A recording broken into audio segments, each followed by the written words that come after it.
जीवनात संघर्ष हा अटळच आहे. प्रत्येकाच्या आयुष्यात कुठल्या ना कुठल्या स्वरूपात संघर्ष येतच असतो, संकट येतच असतात. म्हणून आपण घाबरायचं नाही. आपल्याला आपली मानसिकता अशी ठेवायची की आलेल्या संकटाला आपण स्वतःच तोंड दिलं पाहिजे. आणि अशा वेळी आपल्यावर एखादं संकट आलं किंवा संघर्षाची वेळ आली, तर आपण असा विचार करायचा नाही, आता मला कुणी आधार देईल का? मला या संकटातून वाचवेल का? मला या परिस्थितीतून बाहेर काढेल का? पण असा विचार न करता तुम्ही स्वतःला मजबूत ठेवा आणि स्वतःची परिस्थिती स्वतःच हँडल करायला शिका. कारण आपण कणखर झालो तरच आपण व्यवस्थितपणे जगू शकतो. आपण कमजोर असेल, आपली मानसिकता खंबीर नसेल किंवा मजबूत नसेल, तर आपल्याला खूप त्रास होईल. यापेक्षा आपण दुसऱ्यांना आपण असमर्थ आहोत हे दाखवू नका. हे लोकांना कळू देऊ नका आणि असूच नाही असं असमर्थ.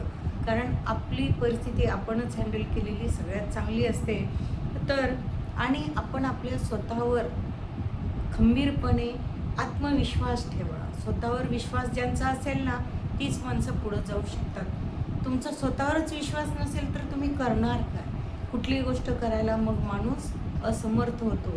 त्यासाठी तुम्ही आत्मविश्वासाने आपले निर्णय आपण घ्या आणि कुठल्याही परिस्थितीला, ती आनंदाची असो किंवा दुःखाची असो किंवा संघर्षाची असो, ती परिस्थिती स्वतःच स्वतःच्या विचाराने हँडल करा, शांतपणे हँडल करा.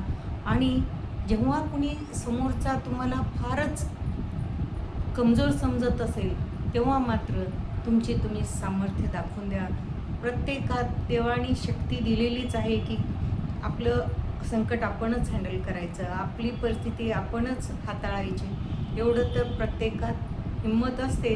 पण काहींना असं वाटतं की जर मी याच्यावर काही निर्णय घेतला तर तो चुकेल का? चुकू द्या. चुकल्याचे परिणाम आपणच भोगणार आहेत. त्यातून आपल्याला शहाणपण येईल, त्यातून आपण काहीतरी शिकू. कसा निर्णय घ्यायचा किंवा कसा विचार करायचा हे पण आपल्याला शिकायला मिळेल ना. तुम्ही स्वतः एखादी परिस्थिती हँडलच नाही केली, तर तुम्हाला कसला अनुभव येणार? मग अनुभव येणं, एखादा यातून आपण धडा शिकतो, हेही काही कमी आहे का? त्यासाठी तुम्ही मजबूत राहा, शांतपणाने परिस्थिती हँडल करा. आणि अशा परिस्थितीत तुम्ही खूप चिडू नका.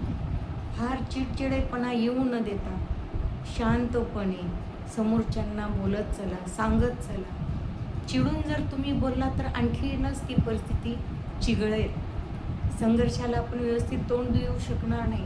आपल्यात सुद्धा चिडचिडेपणा येईल. जेवढं तुम्ही शांतपणे ती परिस्थिती हँडल कराल, तेवढं तुम्हाला ते सोपं जाईल. कुठलीही गोष्ट सोपी जाईल आणि त्याचा उलगडा लवकरच होईल आणि तो नक्कीच चांगल्या प्रकारे होईल. आणि यातूनच तुमचं सुद्धा आयुष्य शांतपणे जगता येईल. तुम्हाला सुद्धा खूप त्रास होणार नाही. कुठल्याही परिस्थितीत माणसाने स्वतःला त्रास न करून घेता ती परिस्थिती हँडल केली पाहिजे. अशा प्रकारे आनंदी जीवन जगण्याचं, दुःखातूनही आनंद शोधता आला पाहिजे आणि मला वाटतं तो शोधलाच पाहिजे. हिंमत केली पाहिजे आपण.